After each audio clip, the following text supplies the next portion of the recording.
Bismillahirrahmanirrahim. Assalamualaikum warahmatullahi wabarakatuh. Waalaikumsalam. Ikhwatal iman yang dirahmati dan dimuliakan oleh Allah Subhanahu wa taala. Sekarang ya kita sedang kedatangan tamu terhormat ya Ustadz Khaliful Hadi ya, hafizahullah taala. Jadi beliau berkunjung di kampus kami tercinta yaitu King Khalid University yang berlokasi di Kota Abha ya. Jadi alhamdulillah ya beliau sudah ya bersama kita sekarang dan kami ingin menanyakan kepada beliau pandangan beliau ya setelah beliau sampai kepada tempat tinggal kami ataupun di asrama kami. Gimana Ustaz? Barakallahu fikum. Alhamdulillah wassalatu wassalamu ala Rasulillah wa ala alihi wa sahbihi wa mawala wa ba'd. Masya Allah, Allah mudahkan kami untuk bisa kunjung di satu kampus dari kampus-kampus Islam. Di situ banyak tulabul ilmi, Masya Allah. Dan ini tidak ada lain kecuali taisir wa tasihil minallahi azza wa jalla. Dan bagi kami suatu kehormatan datang, kemudian dijamu, kemudian ditemani oleh para mahasiswa yang mungkin ilmu-ilmu mereka lebih tinggi daripada saya gitu ya.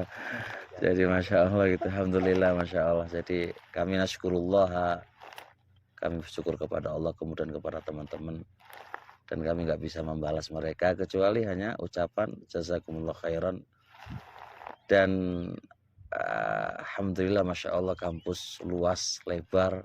Bahkan salah satu teman kita mengatakan kampus ini kampus yang paling terbesar yang ada di Saudi, luar biasa. Dan kami berharap mudah-mudahan banyak santri-santri kami yang bisa belajar di sini. Dan semoga Allah mudahkan tentang yang demikian itu para ustadz yang ada ini, Masya Allah. Di dalam menuntut ilmu Ustaz ya. Jadi kan biasanya kan jadi ada sering sekali kita itu diserang oleh rasa futur Ustaz ya. Nah, jadi kira-kira apa trik-trik dari Ustadz ataupun pengalaman Ustadz pada saat menimba ilmu di Yaman pada saat itu ya, jadi untuk melawan rasa futur tersebut Ustadz. Barakallahu fikum. Ini sharing aja ya, kami nggak ngasih faedah apa-apa, sharing aja kami itu siapa gitu kan ya. Sebenarnya ada beberapa turukun najah, tips yang handal lah untuk thalabul ilmi dan untuk terjauhi dari futur.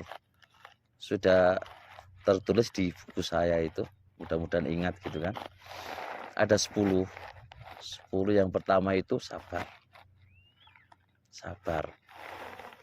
Yang kedua adalah dawamul muraqabah, selalu diawasi, merasa diawasi oleh Allah.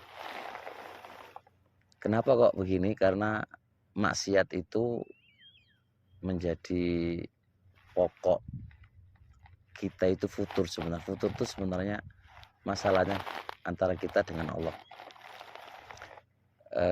Makanya banyak para ulama ketika mereka lagi futur, lagi apa itu, perbanyak istighfar.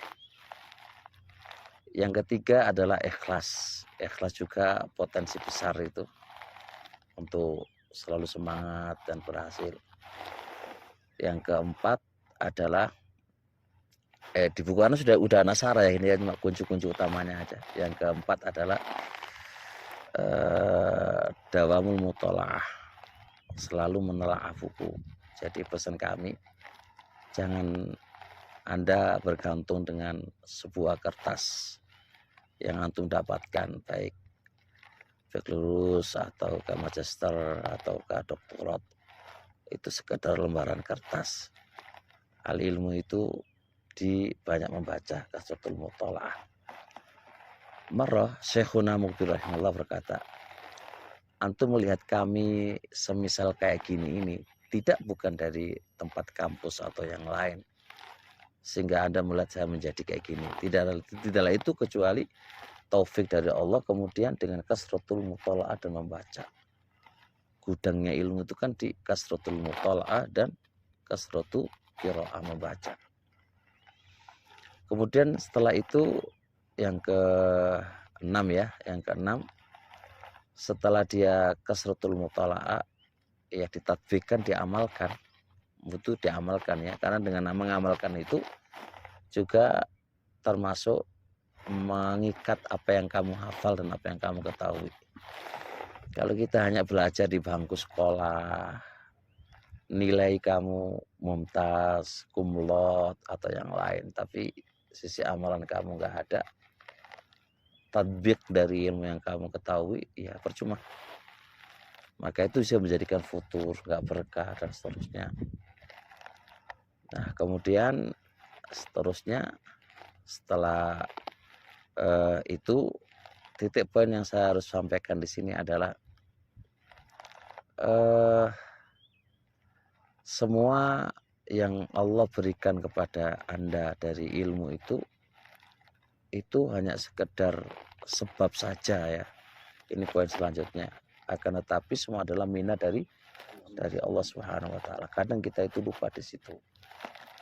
Kecerdasan kita, hasil telaah kita, kumlot kita, terkadang kita sandarkan hadza minni, dari aku. Padahal tidaklah itu terjadi kecuali hanya sebab, dan sebab itu qad yatakhallaf anil musabbab, nggak ada hasil. Sebab aja yang memudahkan antum semuanya kan hanya Allah Subhanahu wa taala.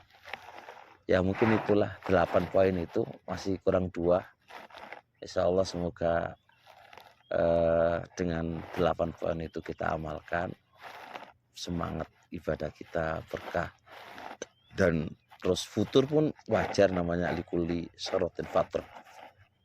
Tapi fatrahnya jangan sampai kebablasan ya, fatrahnya sampai bermaksud kepada Allah. Ya biasa fatrah sebentar. Jadi fatrah itu kalau saya lihat ini jenuh dalam satu sisi, tapi jangan pindah ke yang lain gitu loh.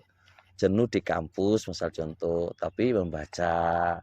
Jadi ada diambil yang baik-baik aja gitu loh. Jangan jenuhnya malah bermaksiat gitu loh. Bahaya nanti malah gitu. Bisa dipahami insyaallah ya. Izin bertanya Ustaz, tadi terkait dengan mutolaah kan. Kita kan tahu sendiri bahwasanya ilmu itu luas ya kan.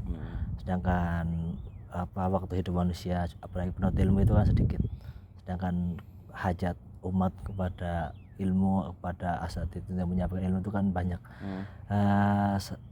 Saya sendiri mungkin untuk kita semua mungkin ada tips dan trik dari antum terkait mutolaah, mungkin bagaimana caranya untuk supaya bisa mencapai ya kunci-kunci ilmu atau mahfatih setiap funun gitu, gimana Ustaz? Iya, jadi gini, saya kemarin ke Maktabah Masjid Nabawi. Iya. Saya menganggap kita itu bodoh banget gitu kan, dan nggak membaca apa-apa setelah melihat banyak kutub usul, kutub hadis dan seterusnya, itu luar biasa. Berarti ini menunjukkan yang kita baca itu adalah sedikit sekali. Nah, dari sini bagaimana caranya? Ya, pertama kita tetap najma baina dakwah wa baina talabul ilmi.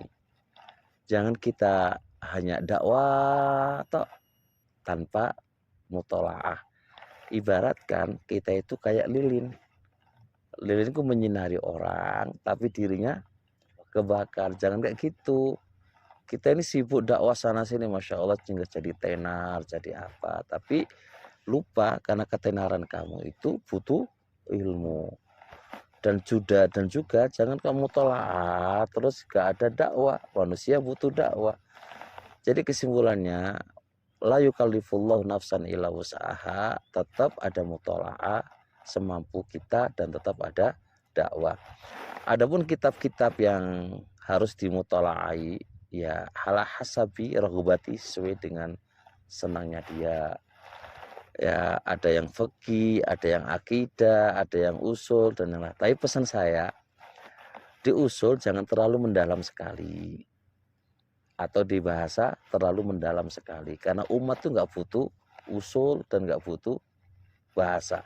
Cukup usul Anda memahami yang sudah paham, nggak terlalu buku hari-hari buku usul kamu baca. karena itu adalah wasilah saja. Umur kita segini mau belajar wasilah, terus kapan goyanya gitu kan. Goyanya kan apa? Akidah dan fikih. Nah, jadi fikih dan akidah itu goya kita. Jadi itu sebagai tumpaan kita untuk meraih sebuah goyah. Nah, jadi yang kita perdalam, yang kita pertajam ya setelah kita punya alat-alat ini, walaupun tidak banyak tapi lumayan lah gitu kan, sudah mumpuni gitu kan, ya nggak jangan itu goyah dan kita perdalam. Karena umat tuh nggak pernah nanya apa itu kapan mubtada dibaca jer, kapan hal mungkin mubtada itu majrur, ya mungkin aja, tapi kan nggak perlu mereka tahu kan, intinya adalah gini kan gitu. Nah, cuma bagi kita kalau nggak punya nahwu, nggak punya usul, khawatir keliru paham dalam menerangkan itu aja. Kitanya maksudnya kita harus punya kekuatan itu gitu.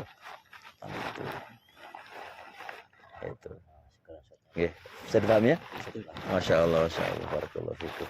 Ya, syukron jazilan atas nasihat ya, yang disampaikan oleh Ustadz.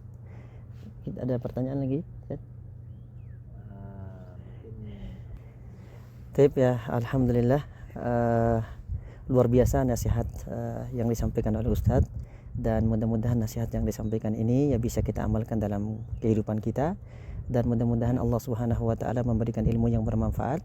Kemudian dengan ilmu yang disampaikan oleh Ustadz tersebut kita bisa amalkan pada saat kita hidup di masyarakat kita. Barakallahu fikum. Ya, itu saja dulu ya. Wabillahi taufiq wal hidayah. Assalamualaikum warahmatullahi wabarakatuh. Waalaikumsalam warahmatullahi wabarakatuh. Masya Allah.